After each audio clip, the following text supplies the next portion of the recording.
以下嗰啲業績由23開到31嗰啲，一係就全部冇埋，一係做淡。睇片之前記得撳開呢個鐘仔 ，subscribe Tasty Money YouTube Channel，以後有新片你就會收到通知㗎啦。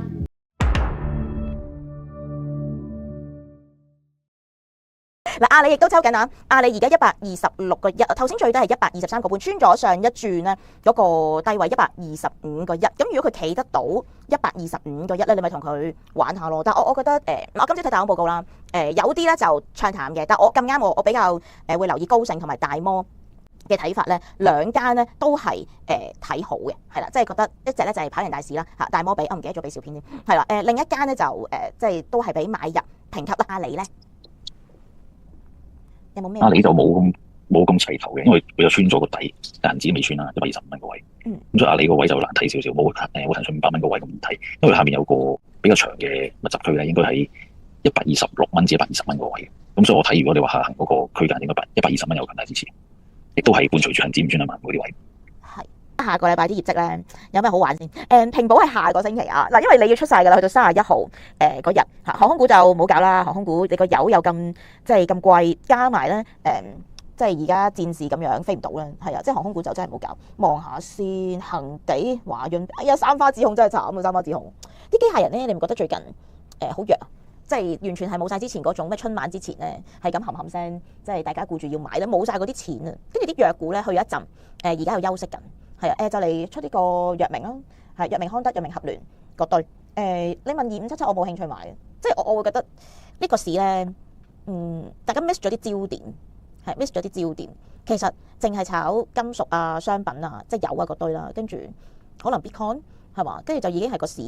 係啊，其他嗰啲咧好多 side dish 嘅嘢咧，其實個錢即係個場係冇咁多錢周圍買嘢嘅。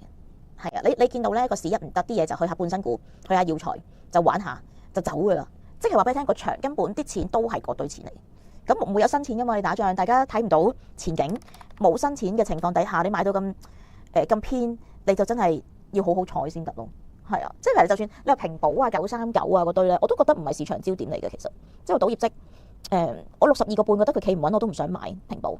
係，我更加唔會想去賭業績。上一份業績其實平保嘅出色位就係佢喺 AI 嗰邊係啦，同埋佢用嗰個人工智能咧慳咗好多人手。你見到匯豐都係啦，之前話唔裁員，而家即係由於有 AI 就話喺華爾街嗰邊都裁啦。係啊，咁你諗下其實佢哋吸咗啲 AI 落去之後，可以慳到幾多成本？定係要加大成本去做呢件事咧？咁科技公司就係加大成本嘅，係啊，但係譬如做嗰啲手板眼見嗰堆嘢，咁整水喉就唔可以叫機械做主嘛，係嘛？咁你呢一種嘅話，咁你藍領咪冇消失得咁快咯？呢個即係相對簡單可以諗到呢樣嘢。睇下先下，一個版面10隻已經好多，係啊，真係買翻啲自己旺你嘅，啱你使嘅，咁其實就冇問題嘅。平保我都唔主張大家去搏嘅，係啦。其實業績講真啦，好簡單，你睇到個形勢嘅。其實我覺得對唔住啊，倒米啊，以下嗰啲業績由23開到31嗰啲，一係就全部冇埋。一係做淡，好簡單。你斯摩爾份業績，我咪話買一支蝕一支，跌2成。跟住呢個1698基金經理最驚係咩？個 business model 見頂，係啦。我睇唔到你有新嘅 momentum。OK， 騰訊份業績唔差嘅，唔差，但係只不過喺貴價嘅高位度開業績，呢個我演繹嘅。冧6%。阿里兩個預期都 miss 嘅，係啦。盈利啊等等，但係你話睇翻條數，啲大行其實唔係覺得咁差嘅個 forecast。都冧，最多冧10%。咁我想問，仲有邊份業績係可以俾你搏嘅咧？即係你搏李寧 OK？ 咁有冇再偏滿少少？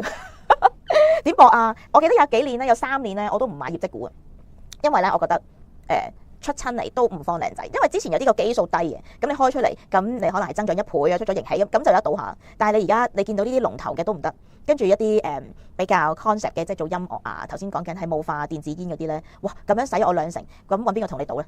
係即係揾邊個同你賭？好簡單，係啊，即係你有咩好搏啊？一係就做淡，係啊，一係全線同佢做晒淡，就唔使諗，係唔好嗱。你頭先問首程，你又想搏業績啊？係啊，首程得一個原因買落去，佢個語樹要上咗市，體現咗價值，佢揸住由基金去揸住嗰個語樹嗰嚿嘢入到帳，先至可以刺激到首程，即係有少少優質啲嘅選擇或者優質啲嘅業績俾大家睇。你而家去搏，即係最 juicy、最勁嘅位置都冇出現。我又想請問你697你搏乜嘢咧？我連睇都冇睇過，搏乜嘢咧？可以係啦，即係佢根本得一個 concept。係我真係阿 Pinky，我真係好想問你，係你搏乜嘢？